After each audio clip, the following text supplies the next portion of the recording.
Teacher ने पप्पू से पूछा, आज तूने फिर होमवर्क क्यों नहीं किया? पप्पू, सर लाइट नहीं थी। टीचर, तो मोमबत्ती जला लेता। पप्पू, सर माचिस नहीं उठा सकता था। टीचर, क्यों? पप्पू, सर पूजा घर में रखी थी। टीचर, तो उठाई क्यों नहीं? पप्पू, नहाया नहीं था सर। टीचर, नहाया क्यों नहीं था? पप्पू, पानी नहीं था सर। टीचर, पानी क्यों नहीं था? पप्पू, सर मोटर नहीं चल रही थी। टीचर, उल्लू के पट्टे, अब मोटर को क्या हुआ?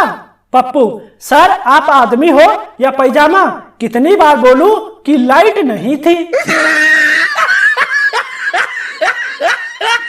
एक अध्यापक क्लास में जनसंख्या के बारे में बच्चों को पढ़ा रहे थे। अध्यापक, बच्चों तुम्हें पता है देश की जनसंख्या बहुत तेजी से बढ़ रही है। यहाँ हर 10 सेकंड पर एक औरत बच्चे को जन्म देती है। तभी पप्पू खड़ा होकर बोला, मास्टर जी हमें उस औरत को खोजकर उसे रोकना चाहिए। No no no no.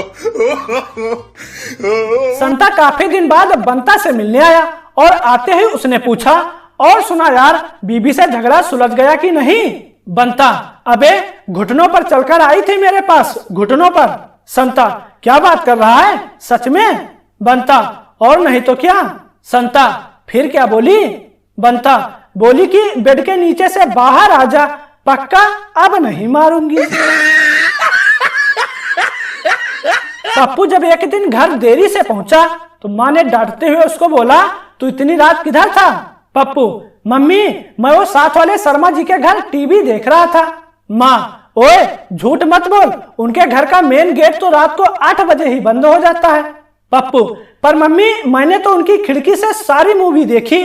Film में एक लड़की थी जो अपने कमरे में बैठी हुई थी, तभी हीरो आता है और उसका हाथ पकड़ लेता है और फिर उसको चुंबन करता हुआ बेड पर लिटा लेता है। इतने में संता कमरे में आया और एक जोर का थप्पड़ पप्पू को मारा। माँ, ओ जी क्यों मारते हो बच्चे को, फिल्म की स्टोरी ही तो बता रहा था।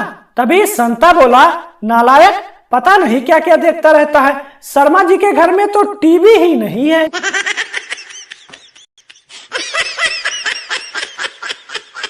एक बार पति पत्नी में झगड़ा हो रहा था। पति चीख कर बोला, तुमने मुझे कुत्ता समझ रखा है क्या? तभी पत्नी ने कहा, बिल्कुल नहीं, लेकिन भगवान के लिए अब भौंकना तो बंद कर दो। एक बार संता हवाई जहाज द्वारा मुंबई से चंडीगढ़ जा रहा था। 3 सीटों की कतार में उसको बीच वाली सीट मिली थी, लेकिन संता खिड़की वाली सीट पर बैठ गया जो किसी महिला के नाम थी। उस महिला ने संता से आग्रह किया कि कृपया यह सीट छोड़ दो, यह मेरी सीट है, लेकिन संता नहीं माना। संता ने कहा, मैं यही बैठूंगा, जिसको जो उखाड़ना हो उखाड़ ले। उस महिला ने एयर होस्टेस से शिकायत की। एयर होस्टेस आई और संता से बोली, कृपया आप यहाँ से उठकर अपनी सीट पर बैठिए। फिर भी संता नहीं माना। एयर होस्टेस ने कैप्टन से जाकर शिकायत दर्ज की। कैप्टन आया, लेकिन फिर भी संता नहीं माना। फिर कैप्टन ने धीरे से संता के कान में कुछ कहा और संता तुरंत सीट से उठकर अपनी सीट पर चला गया। एयर होस्टेस को बहुत आश्चर्य हुआ। उसने कैप्टन से पूछा, सर आपने संता के कान में ऐसा क्या कह दिया कि वो तुरंत उठ गया? तभी कैप्टन बोला, मैंने संता से कहा कि केवल बीच वाली सीटें ही चंडीगढ़ जाएंगी, बाकी सभी सीट जालंधर जाएगी।